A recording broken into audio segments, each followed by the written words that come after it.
このエピソードはアルトの HID ヘッドライトとフォグライトを純正の白色から黄色に変更します。黄色では3000系という色です。最近ほとんどの車両のライトの色は白いですから、変更の目的は目立つのためです。前にはアルトの HID のバルブを交換し方についてもビデオを作成しました。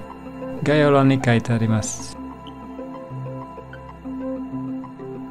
なお、純正の白いバルブと3000系のバルブの違いを見ましょう。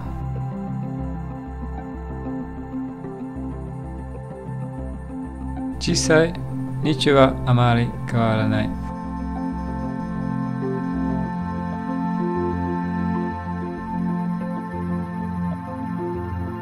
しかし、暗くなったら雰囲気は全然違う。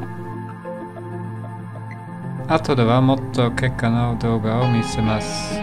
先にはコストの概要に入ります。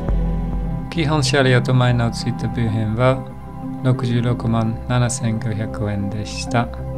今回の3000系ヘッドライトバルブは3000円でした。3000系のフォグランバルブは1000円でした。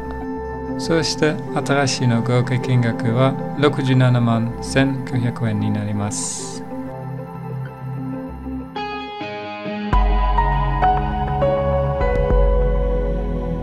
これから結果の追加ビデオです。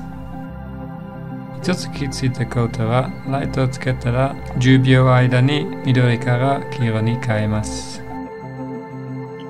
フォグランプは LED ですから瞬時に色になります。